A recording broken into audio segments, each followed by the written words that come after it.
Don't forget to check us out on Patreon, where you'll receive exclusive content to videos that are not available on YouTube. And for those of you that like the one video instead of the 2 video format, you get that as well. Bam! For $1. Bam! It's $1 a month. Yep. I think we're cooler than a bag of Cheetos. You can't even get that for $1. Hey, that's true. Not hot Cheetos, though. Only like regular Cheetos. So check us out on Patreon, guys. We hope to see you there. What's up, guys? Back with another one. I'm Ryan, my man George. Yeah, we're shaking, guys. Shout out to the free thinkers, of course. And we got Jethro Tull. Yeah, Jethro Tull. Locomotive Breath. That is a confusing. The title of the song is confusing, and the name of the band is confusing because we know that they're like a progressive rock band. And Locomotive Breath sounds like somebody's got halitosis. Yeah, I'm telling you. That's like an insult and shit. When George actually recommended this song to me, he's like, man, this is a good big request. We should do it. And he said it's going to be Jethro Tull is the name of the group. And Ryan thought it was country. He was I like, sure is this a country band? I was like, nah, this is like a, because we looked in the wiki. We're like, nah, apparently they're a progressive rock band. This request it more country. It doesn't get any countryer than Jethro. Maybe Cletus. Shout out to Cletus. Yeah. Now, this specific request was pretty big on Patreon. So we're doing this pretty much for our patrons. We've seen Jethro Tull in the comments, of course, for a while. But I mean, Patreon, this specific song for this band was big. So shout out to our patrons on this one. Now, it says here in the wiki that Jethro Tull is a British rock band formed in Blackpool, looks like here in 1967. And they specialize kind of in blues and rock and jazz. I think, well, maybe at least earlier on, it says initially playing blues, rock, and jazz as sort of a fusion.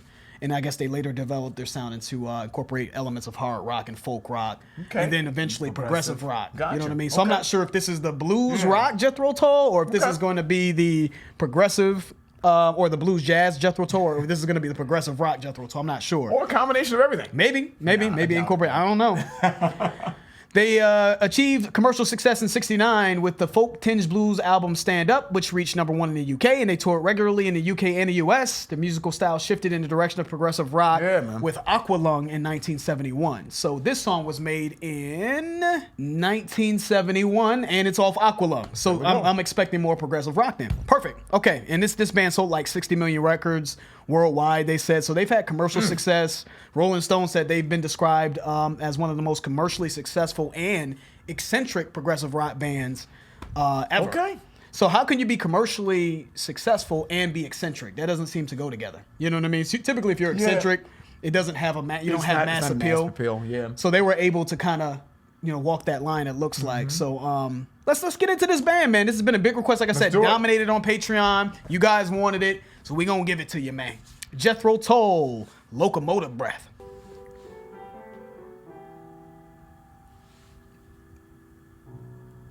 This almost sounds like a classical piece. Yeah. The piano. The intro, you know?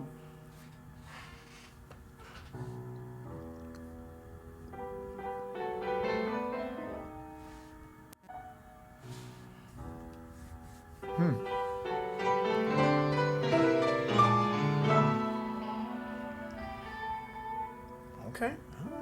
Just a little bit. Kill it.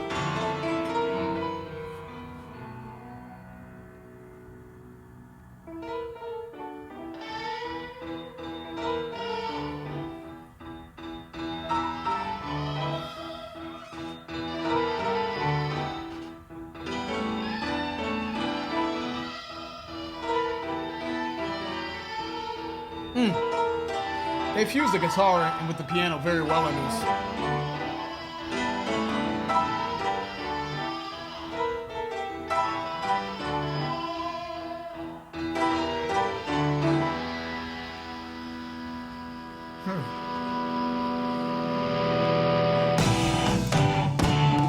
Okay.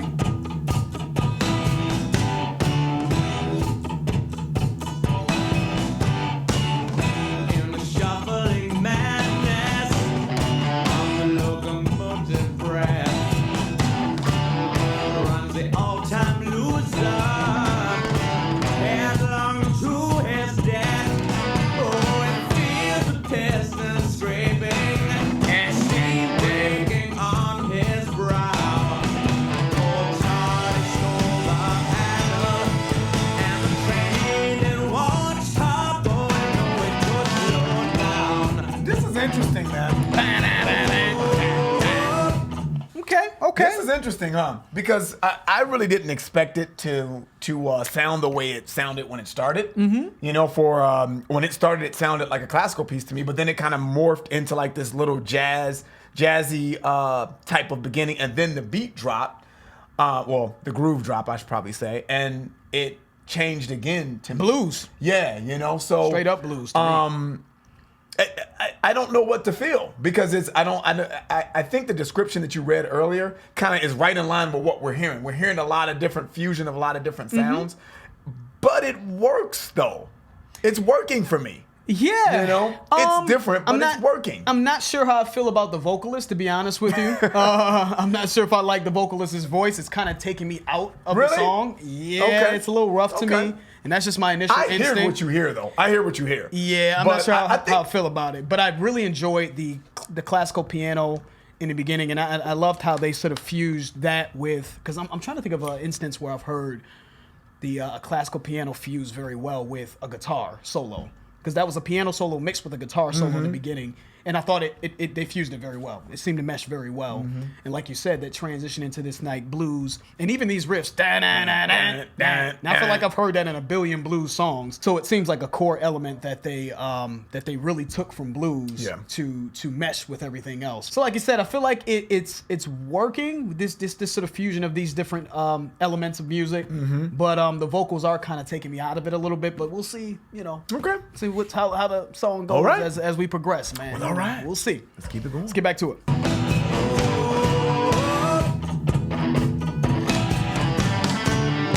See these children jumping off stations one by one. One and his best friend in bed and having fun. Okay. Falling down the corridor on his hands and knees.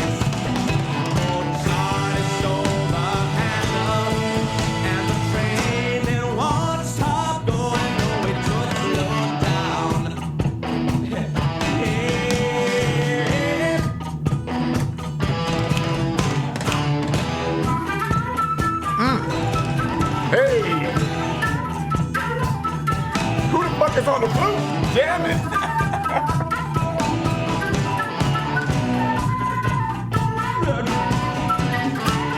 Yeah, jamming on that flute. Golly.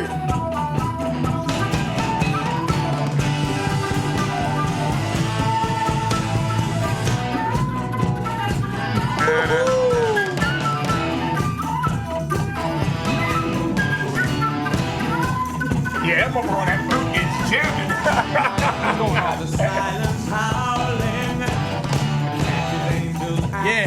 Yeah, you killed that That flute solo was no motherfucking joke, boy. I don't think I've ever heard a flute played like that. Flute sound I don't even like flutes. Now I'm joking.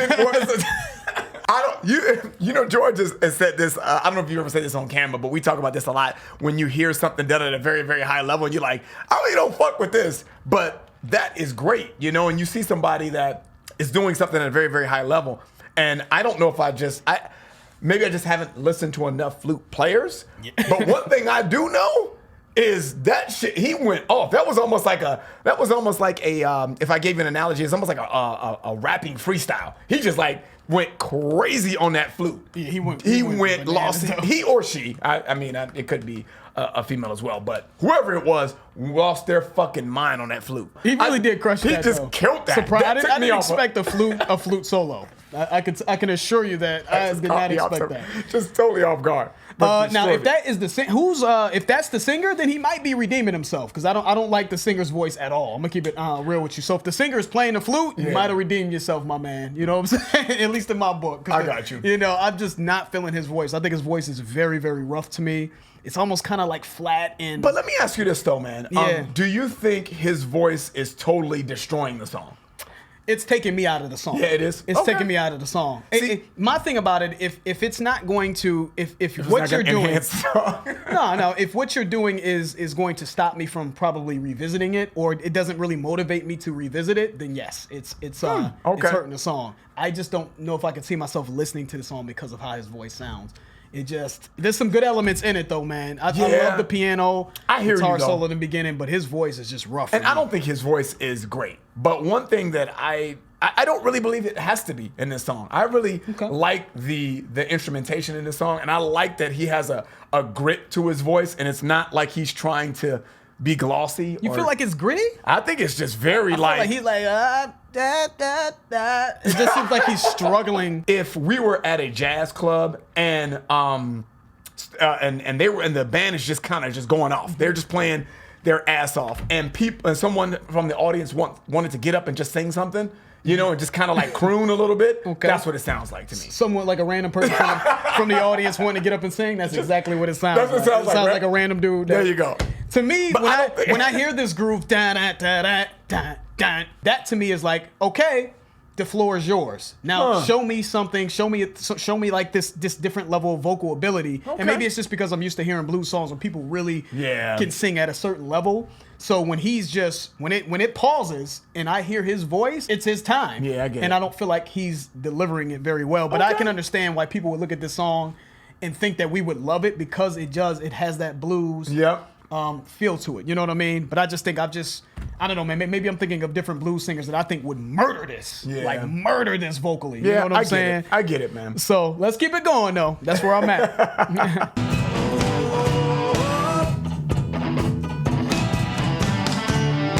See these children jumping off stations one by one. This woman and his best friend. Oh, you brought it all the way back. You brought it all the way back. I'm trying to make myself like it. I hear what you're saying. I feel like it's a combination of him, almost like it's a struggle for him to hit certain notes, and also feels empty. You know what I'm saying? It's just an empty dryness to it as well, with such a groove with a lot of attitude. And I feel like he lacks the attitude and maybe the grittiness and the sort of, you know, I agree with all those it's things. just not very dynamic. So it's not. To me, it takes away from what I feel is a good bluesy rock groove. You know what I mean? I think it can use a vocalist that's has a little bit more punch to his voice. I just wanted to bring it back a little bit further to try to, you know, bring that point and just to kind of describe what I'm hearing more from his voice. I get it. And I get style. And I get a whole, like, not everyone's going to be, from a technical standpoint, style-wise, an amazing vocalist, or just skill-wise, an amazing vocalist. And sometimes people, what they lack in vocal skill, they make up in style and the tone of their voice. Yeah. There's a lot of rock singers that I'm like, if we cut the music out and we just said you sing a cappella, I don't know if I would like you, but within the music, I think it fits well, and the style is interesting. You know, in this case, I'm not hearing much of anything there. So I'm done. I'm not gonna beat a dead horse too much, man. I just want to explain what I'm feeling about his voice thoroughly, yo. So let's just finish it.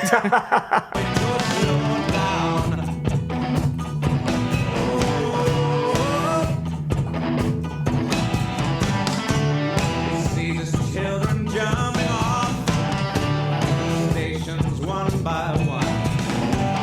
This woman and his best friend in bed and having fun. I gotta get to the lyrics. On his hands and knees. On his over and up. And the train it won't stop going. No way to slow down.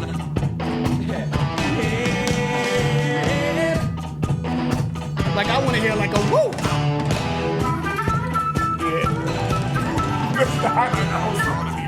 The solo's phenomenal.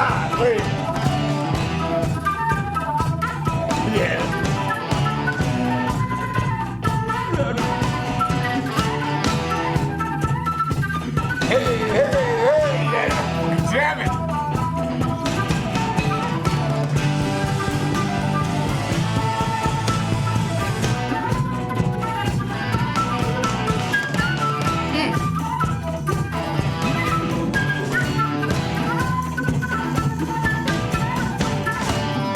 Hear the silence howl.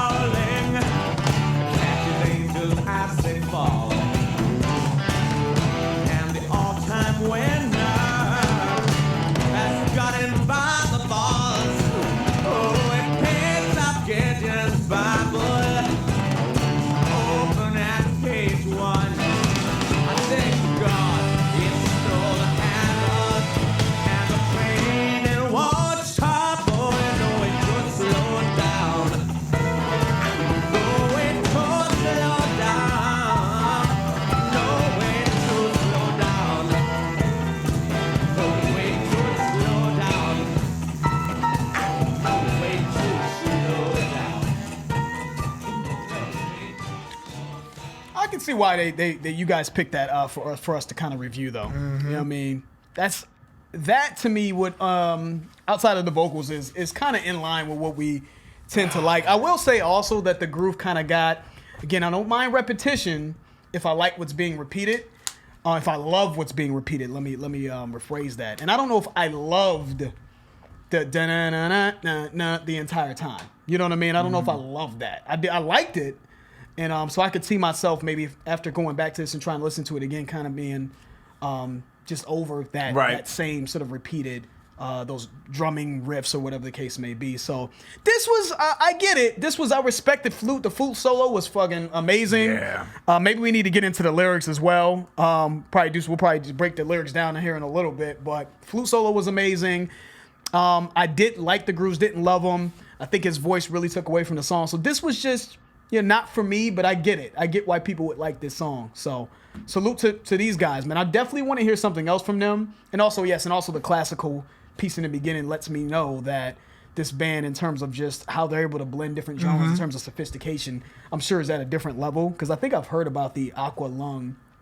I think you guys kind of talked about that album in the comment section. So maybe I just need to hear something else from them to kind of see what else they could do. Gotcha. This one just didn't quite do it for me, but I get why you would think that this would do it for us as well. So, not playlist for me, but solid though. Gotcha.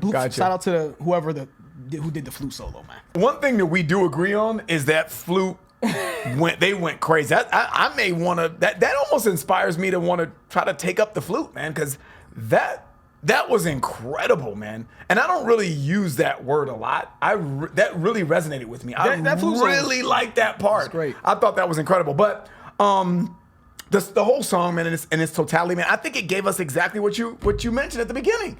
I think it gave us all the little elements of the jazz, a little bit of rock in there. I heard a little bit of classical at the beginning. It almost sounded like a classical piece was coming on, especially the way it started. It started very, very dim, and then it kind of gained volume as it progressed. And then they went into that bluesy type of soundtrack, for lack of a better term. Now, as far as the vocalist goes, man, I agree with what you hear. I just don't think you need to be that vocally talented in a song like this. I think it's more of a feeling, and I think it's more of a groove. Yep. I really feel that way. I feel like if we were at a venue, I don't really think the lead vocal. I wouldn't remember that. Let me rephrase. Yeah, it's just a groove to me. You know what I'm saying? In the way it sounds, and the way Ian, right? Ian Anderson, I believe, is the lead vocalist. Yeah, it's saying the band is led by vocalist. Oh, yep, looks like he plays the flute too. So it is him. Okay, yeah. Shout out to Ian. He killed it. He killed that flute. So my point of saying that is, man, I think if you're looking based on every genre that this band kind of touches on, the hard rock, the folk rock, the progressive elements, the jazz, the blues. I mean, I heard a little bit of all of that and a little bit of classical, like I said at the beginning. So I think based on the description that we read, I think they knocked this out the park. This will probably squeeze into the playlist because I did enjoy it, and I just appreciate what was being done. Yeah. But is it like my favorite song ever? No. But dude, I think they really embodied everything that the wiki said that they incorporated into their song. So I think that's a win, man. Even though it may not be something that I'm gonna always go back to, and it's from 1971, man. So that's kind of, if you've seen other videos by me, I know sometimes things I'm like, if it's dated, I can't really get into it. But this is something that was done in 1971 that I can still appreciate. Well, there you go, man. You know what I mean? At least it made one of our playlists. Shout out to Jethro Tull. Give us some other suggestions, maybe some other options. Well, I have a feeling because they seem to be very good musicians and very creative in how they merge these different styles. I'm sure I'm going to find something from them. I'm curious about this album because a lot of you guys said that this is a legendary album, so maybe I'll give this album a spin through. Give me some options because it looks like, Cheap Day, Return, Mother Goose. They've got about 12 songs on here. Mother Goose is hilarious. Yeah. I did want to get into the lyrics real quick before we end the video because it's saying that Ian Anderson said, looks like he wrote the song, that it was this song was about overcrowding. I wasn't getting that when listening to the song, but it's saying it's the sort of a claustrophobic feel of a lot of people in a limited space, and the idea of the incessant, unstoppable locomotive being a metaphor for seemingly the unstoppable population expansion on planet Earth. Okay, so thank y'all for requesting that. That's the end of the video. If you enjoyed that, please hit the like button. If you haven't subscribed, please subscribe. And also, guys, we do have a Patreon channel. If you're interested, you will get exclusive access to our content. The link for that will be in the description. I'm George. That's Ryan, Lost in Vegas. We out. We out.